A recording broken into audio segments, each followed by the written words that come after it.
Ma'am आज 15 है।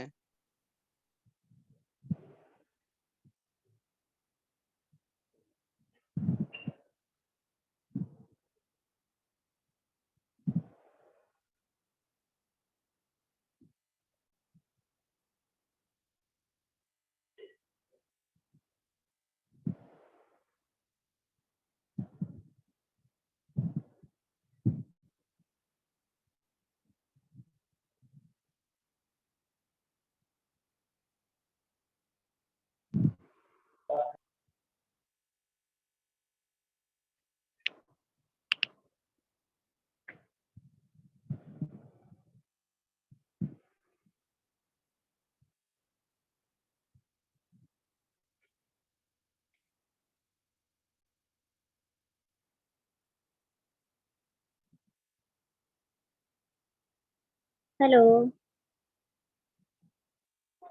Yes ma'am, good morning ma'am. Good morning. Class start किया जाए, जितने लोग आने थे आ गए। Yes ma'am. Already sir previous class जो था उसमें हम लोगों ने लास्ट स्टार्ट कर दिया था डिजाइन मेथड, तो वो अभी स्टार्ट ही हुआ था, तो आगे उस मेथड को फिर प्रोसीड करते हैं। तो use various design method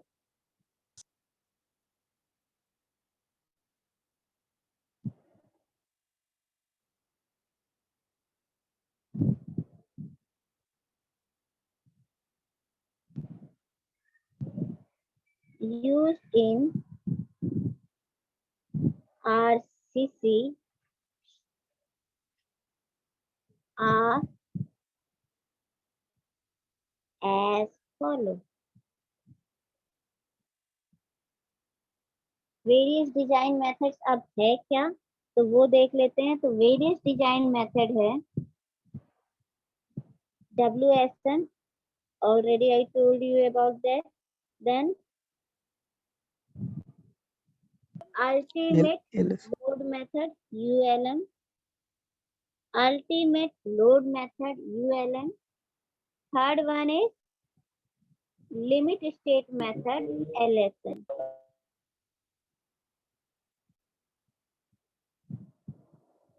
Third one is LSM. Right? One by one अभी हम लोग देखेंगे WSM, ULM and LSM. WSM working stress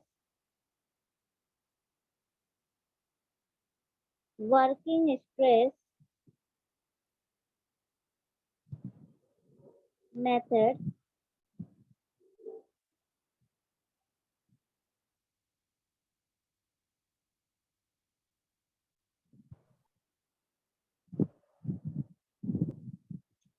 already I told you that this method is the oldest method we used in RCC design. Oldest as well as a traditional method. It is oldest or traditional method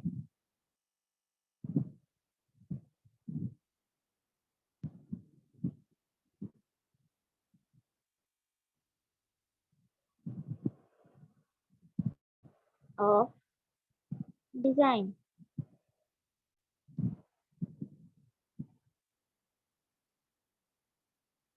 Okay. Then next point I told you that in this method, in this method हम क्या consider नहीं करते, तो material का जो property है, strength है, वो हम इसमें इंडिविजुअली जो उसका स्ट्रेंथ कैरेक्टरिस्टिक प्रॉपर्टी होता है उससे हम कंसीडर नहीं करते। मीन्स लोड का फैक्टर ऑफ सेफ्टी भी नहीं कंसीडर करते मैम।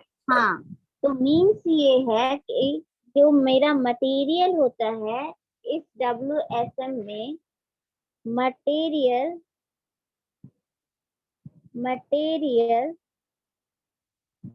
is assume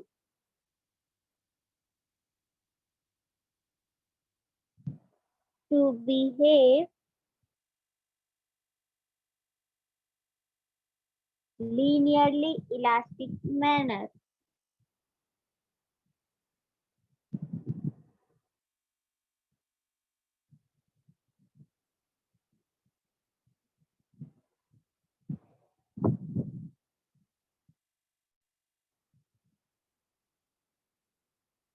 अब इसका मतलब ये हुआ कि जो भी हम इस डिजाइन के लिए मटेरियल यूज कर रहे हैं और अगर स्ट्रेस स्ट्रेन कर्व बना रहे हैं और स्ट्रेस स्ट्रेन कर्व कुछ कंक्रीट का ऐसे जा रहता है, तो इसका मतलब ये है कि हम लोग यही मानकर चलते हैं कि मेरा जो कंक्रीट का में जो मटेरियल यूज किया है वो इलास्टिक बिहेवियर ही एग्जिबिट करता है।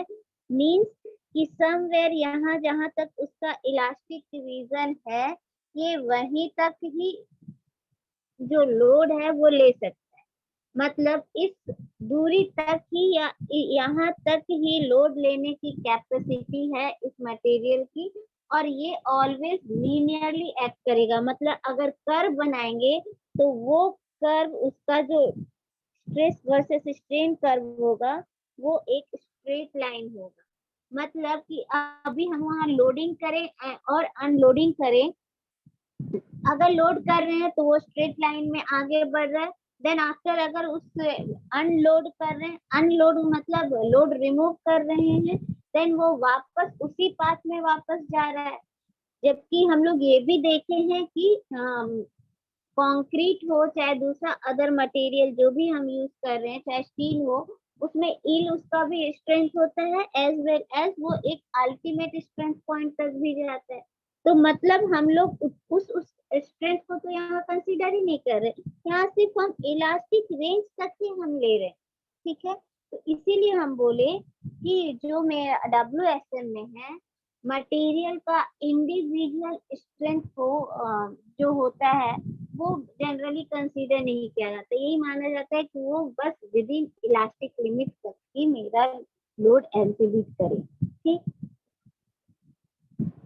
जबकि पता है हम लोगों को ये ईल्ड पर जाएगा, देन उसके बाद अल्टीमेट पे जाएगा, तो वो तो यहाँ पे हम लोग कंसीडर कर नहीं रहे हैं, ले नहीं रहे हैं। ठीक है, तो इसका मतलब हम लोग अंडर एस्टिमेट कर रहे हैं। इस केस में मटेरियल के स्ट्रेंथ को अंडर एस्टिमेट किया गया है।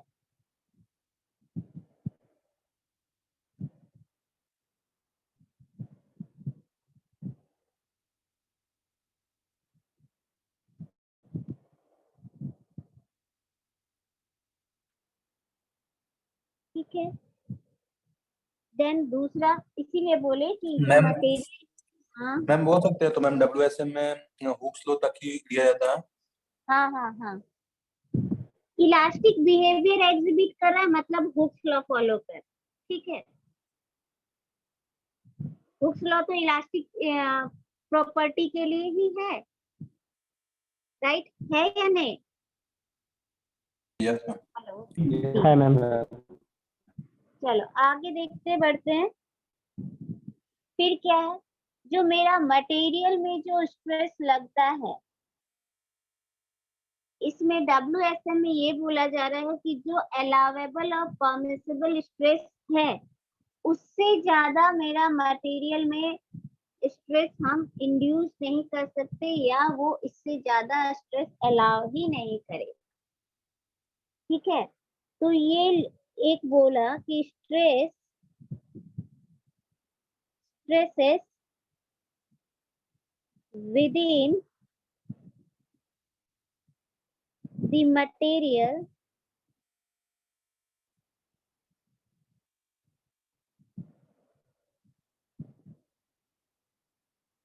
is not allowed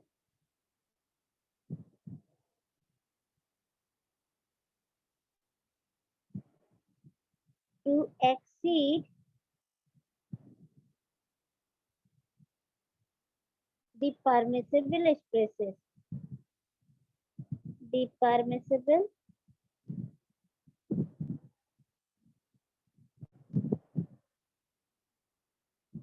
stresses. और ये परमिसिबल स्ट्रेसेस जो है WSM में वो कहाँ तक अलाउ कर रहा है, वो तो सिर्फ इलास्टिक लिमिट तक अलाउ कर रहा है।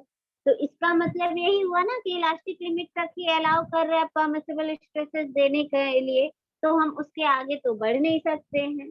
तो इसीलिए यहाँ पर ये बोला गया है कि stresses within the material is not allowed to exceed the permissible stress. मतलब सिर्फ स्ट्रेट लाइन तक, जैसे ही वो कर्व होगा या वो मुड़ेगा या वो बेंट होगा, वो लाइन तक मेरा पहुंचना ही नहीं है, सिर्फ मेरा स्ट्रेट लाइन तक ही फॉलो करना है। इसीलिए बोला गया कि सिर्फ ये परमिसिबल स्ट्रेसेस तक ही मेरा स्ट्रेसेस लेगा, उससे ज्यादा अलाउ नहीं किया जाएगा इस मेथड में। And permissible stresses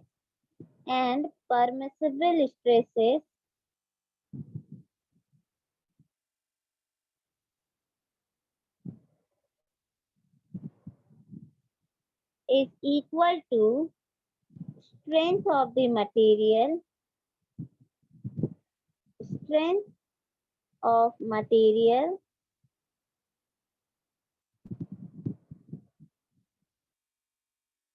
divided by factor of safety,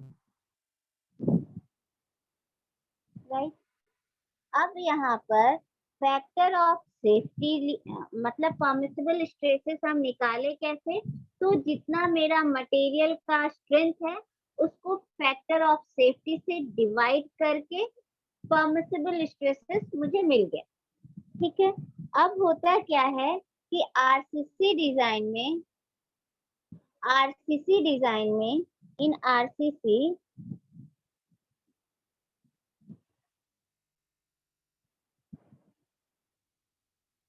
permissible stresses in concrete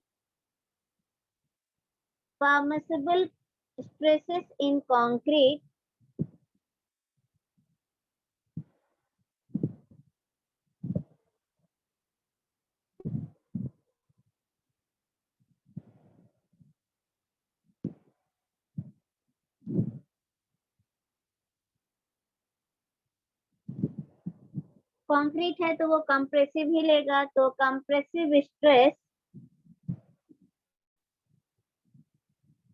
in concrete in bending बोला गया सिग्मा सीबीसी। अगर इसको सिग्मा सीबी से शो कर रहे हैं तो ये कितना होगा परमिसिबल कंप्रेसिव स्ट्रेस, वो equivalent to 0.33 FCK in WSM। और FCK क्या है, characteristic strength of the material और कंक्रीट, राइट। तो इसका जो परमिसिबल कंप्रेसिव स्ट्रेस होगा कंक्रीट का, वो मेरा कितना होगा 0.33 FCK। अब 0.33 FCK कैसे आया, तो ये आया ऐसे,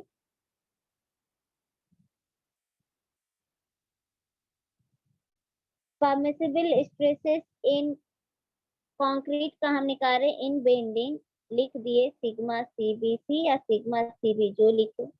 पहले बोले strength of the material FCK, factor of safety, तो फैक्टर ऑफ सेफ्टी किसका फैक्टर ऑफ सेफ्टी, तो कंक्रीट का, तो factor of safety FOS FCK divided by 3।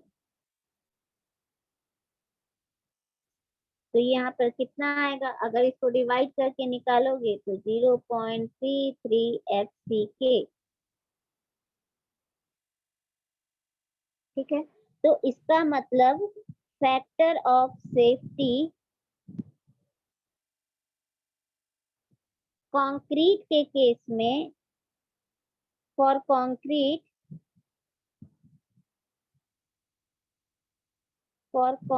हम कितना लेते हैं 3। ठीक है, सेम वे में अगर आरसीसी डिजाइन में हम देखें तो permissible in same way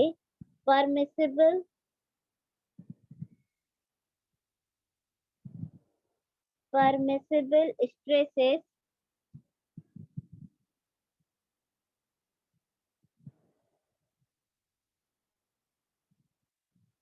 in tension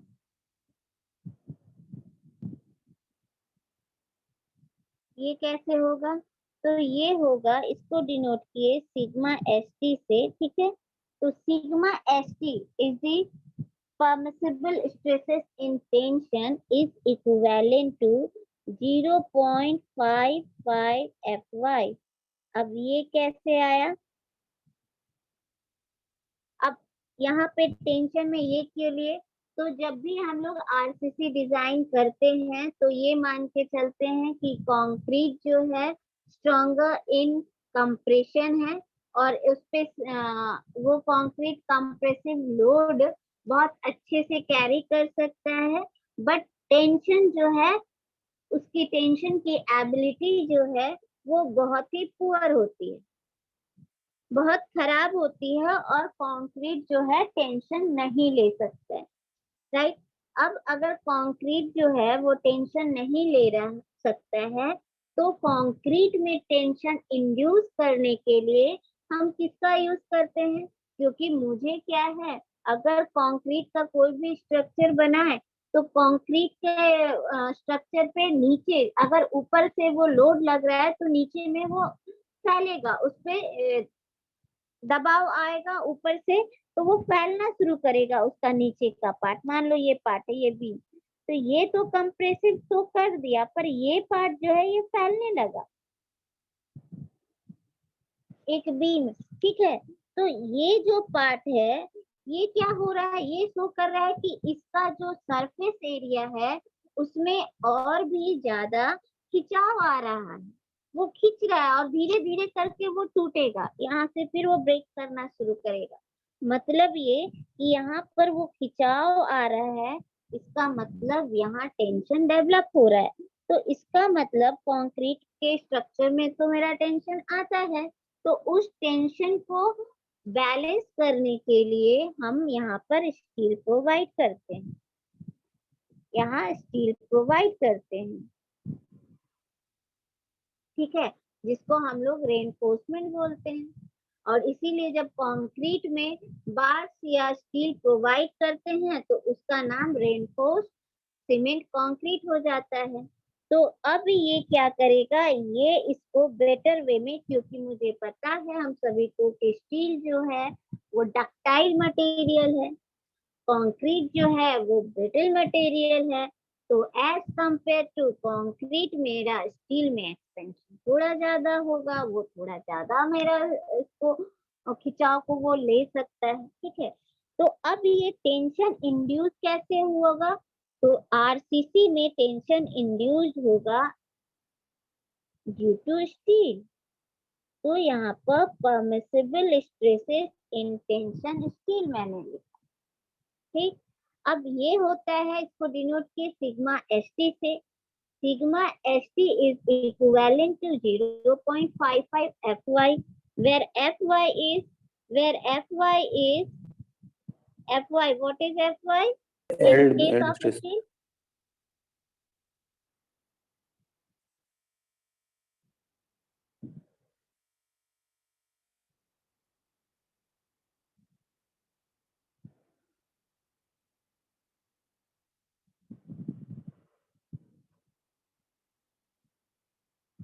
सही है।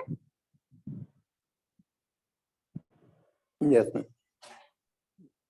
अब ये मुझे बताओ, then sigma S T is equal to, हम जो लिखे permissible stresses in tension, compression का देख लिए, टेंशन लिखे 0.55 Fy, वो आया कैसे, तो स्टील का जो फैक्टर ऑफ सेफ्टी लेते हैं वो आया Fy divided by FOS, factor of safety. और in case of steel factor of safety जो हम एडॉप्ट करते हैं या जो लेते हैं वो कितना लेते हैं, वो लेते हैं 1.8 1.8। ठीक है, तो ये होता है 1.8। अब इसे डिवाइड करके निकालो तो तुम्हारा समवेयर आंसर इतना आएगा 0.55 FY sigma ST।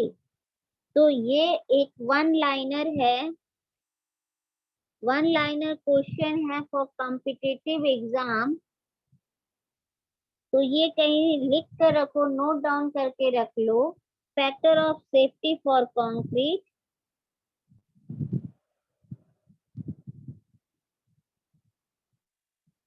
Three. Factor of safety for steel 1.8। ठीक है, किसी के माइंड में अगर ये क्वेश्चन अराइज हो रहा है कि ma'am factor of safety concrete के लिए 3 और स्टील के लिए 1.8 क्यों है?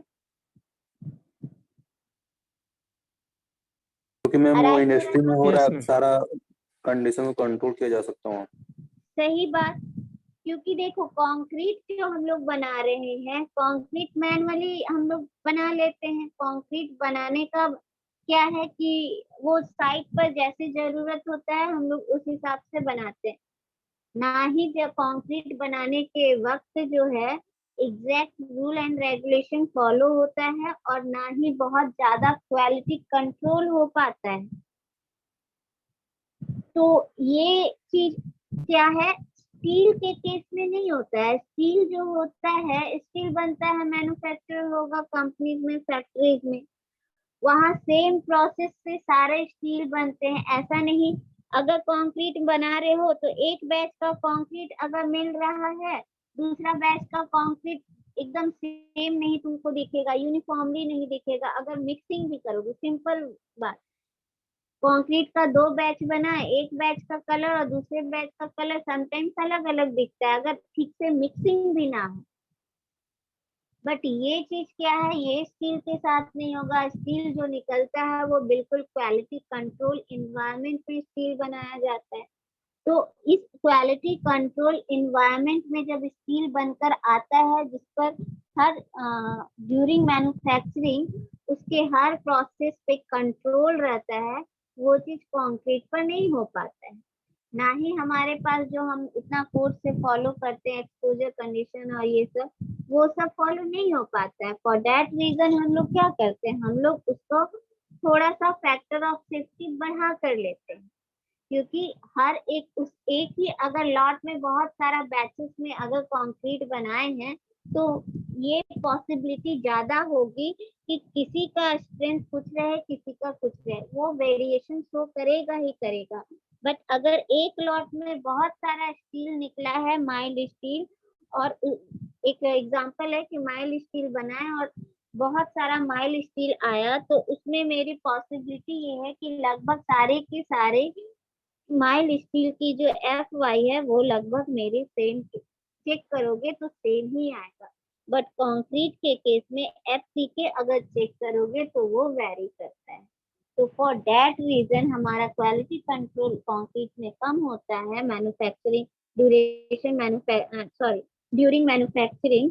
तो यही रीजन है कि फैक्टर ऑफ सेफ्टी हम इसमें थोड़ा ज्यादा कंसीडर करते हैं एज कंपेयर टू स्टील। अब आगे बढ़ते हैं।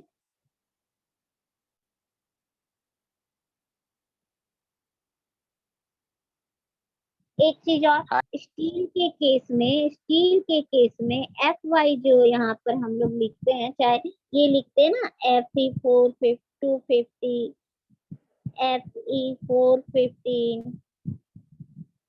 FE 500, ये जो लिखते हैं, इसी को ना हम लोगों ने बोला कि ये यील्ड स्ट्रेंथ नंबर जो है, ये नंबर जो है वो यील्ड स्ट्रेंथ उसका शो कर रहा है। ठीक है, यील्ड स्ट्रेंथ बोलो या स्पेसिफाइड यील्ड स्ट्रेंथ बोलो। ठीक है, नॉर्मली हम लोग यील्ड बोल देते हैं, बट अगर इसे एग्जैक्ट वे में बोलना है तो specified yield strength.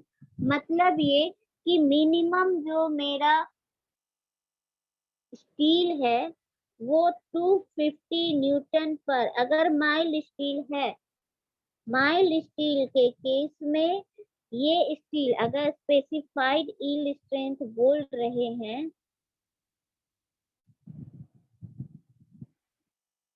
Yield strength, तो इसका मतलब ये हुआ कि इस स्टील बार को अगर लॉट में भी चेक करो या इंडिविजुअल भी चेक करो, इन दैट केस जो मेरा माइल्ड स्टील का जो स्ट्रेंथ एग्जीबिशन होगा वो कम से कम 250 तो होगा ही होगा। मतलब specified yield strength is minimum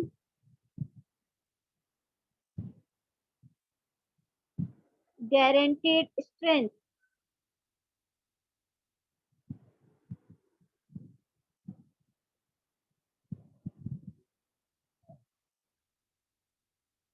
ठीक,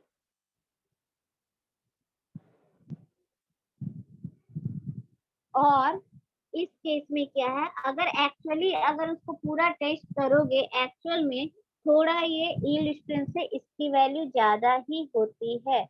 और हम इस केस में FY जो हम लोग बोलते हैं स्पेसिफाइड यील्ड स्ट्रेंथ, उसको हम लोग इस केस में स्टील का कैरेक्टरिस्टिक स्ट्रेंथ भी बोल सकते हैं। अगर समवेयर जैसे पिछली बार मेरे मुंह से निकल गया कैरेक्टरिस्टिक स्ट्रेंथ, तो ऐसा नहीं है, इस मिनिमम स्पेसिफाइड यील्ड स्ट्रेंथ को हम लोग characteristic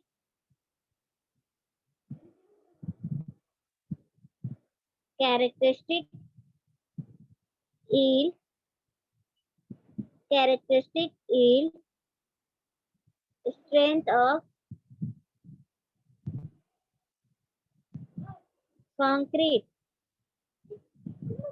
characteristic yield strength of concrete बोल सकते हैं। ठीक है, सॉरी कंक्रीट, ओहो स्टील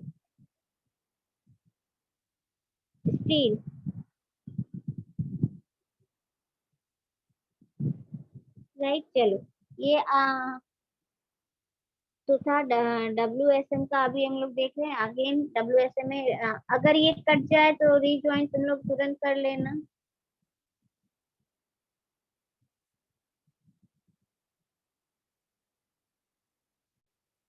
अब तो हो गया कि WSM के हम लोगों ने कैरेक्टर जो था क्या क्या एजम्पशन मान के चल रहा है अभी, या क्या क्या हम लोग उसमें कंसीडर करते हैं ये देखें। और क्या क्या हम लोग WSM में देख सकते हैं। WSM में एक चीज ये भी है, अगर इसकी डिमेरिट्स देखने जाओ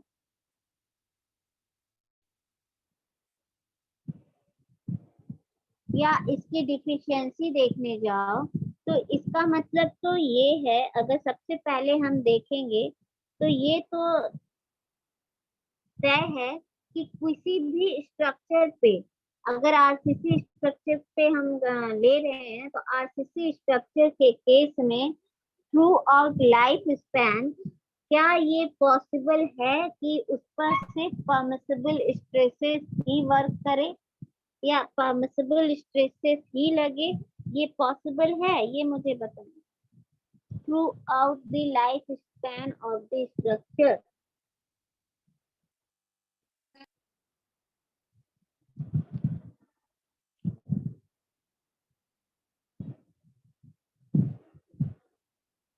है पॉसिबल? नहीं, नहीं है।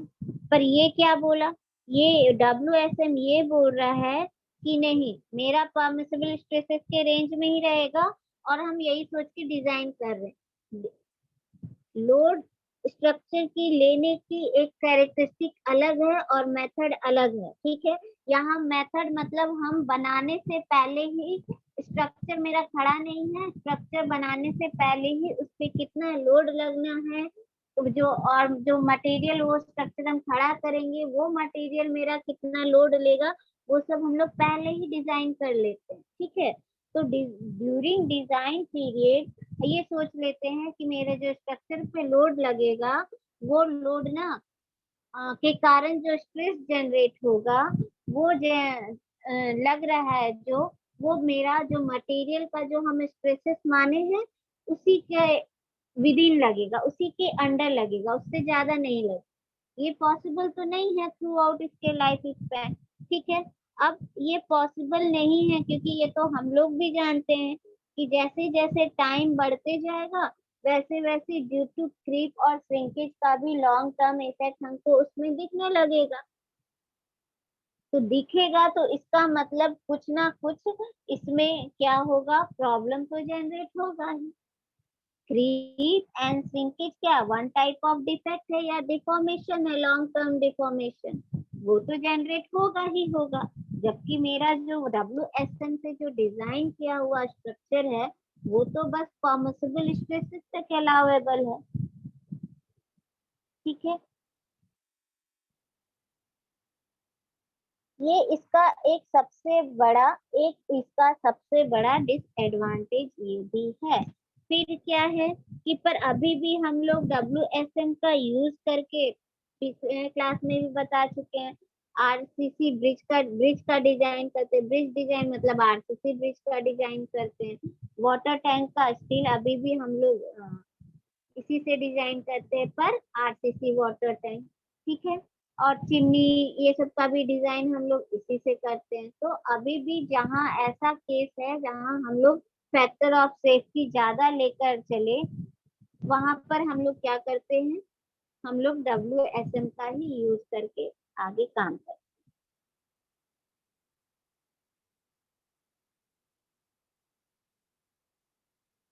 जबकि अगर देखा जाए तो मटेरियल का जो फैक्टर ऑफ सेफ्टी हम इतना हाई लेकर चलते हैं WSM में, वो एक्चुअली उससे कम ही होता है पर हम लोग ज्यादा लेकर चलते हैं। खैर कोई बात नहीं, आगे अब दूसरा इसमें बढ़ते हैं। दूसरा देखते हैं, जो मेरा दूसरा केस है ultimate limit sorry ultimate load method ULM, ultimate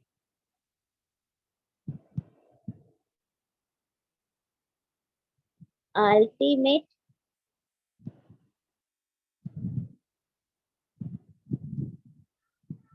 load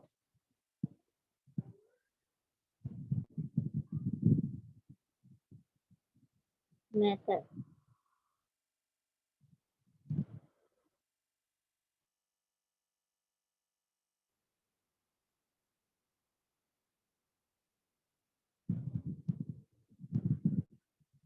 ठीक है, अल्टीमेट लोड मेथड में क्या होता है, ये मेथड लगभग मेरा कब आया था, ये मेथड आफ्टर WSM मेरा ये मेथड इंट्रोड्यूस किया गया। ठीक है, और ये मेथड लगभग ईयर 1960 के आसपास आया। ठीक है, ये मेथड 1960 के आसपास आया और इसका कॉन्सेप्ट यही था कि कितना ज्यादा से ज्यादा अल्टीमेट लोड मेरा स्ट्रक्चर कैरी कर सकता है, उस पर ये बेस्ड मेथड था। ठीक है,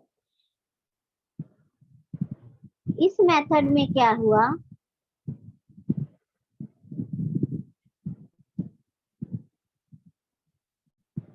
अभी तक हम लोग स्ट्रेस का जो ले रहे थे, स्ट्रेस कंडीशन, वो लीनियर कंडीशन में हम लोग ले रहे थे।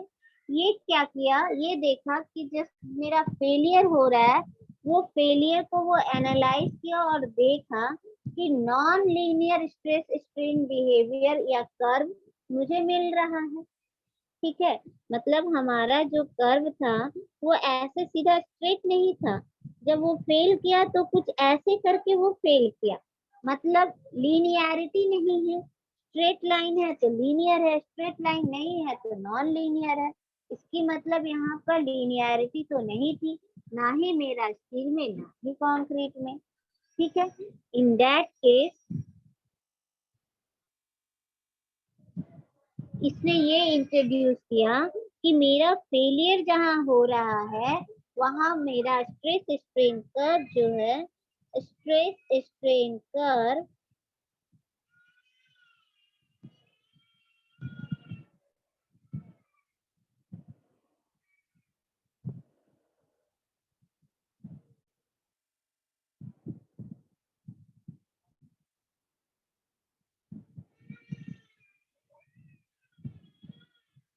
ठीक, ये शो कर रहा है नॉन लीनियरिटी। अब क्या है सेकेंड, इस मेथड में सेफ्टी मेजर्स जो हम लोग इस मेथड में यूज किए या देखे इंट्रोड्यूस किए, सेफ्टी मेजर्स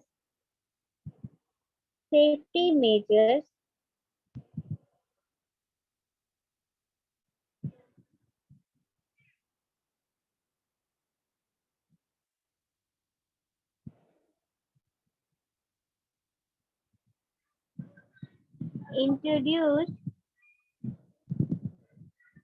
जो कि वो कैसे लिए, इसमें ना हम लोग फैक्टर ऑफ सेफ्टी ना लेकर हम लोग लोड फैक्टर लिए। हम लोग अभी इससे पहले WSM में सेफ्टी मेजर्स किसके थ्रू ले रहे थे, तो फैक्टर ऑफ सेफ्टी कंसीडर करके ले रहे थे। यहाँ पर हम लोगों ने लोड फैक्टर को चूज किया। ठीक है, अब लोड फैक्टर इसका मतलब वहां मुझे फैक्टर ऑफ सेफ्टी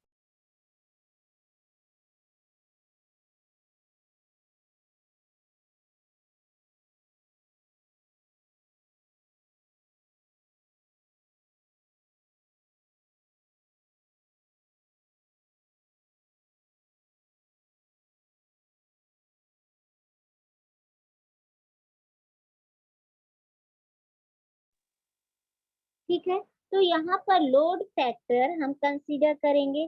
तो ULM में लोड फैक्टर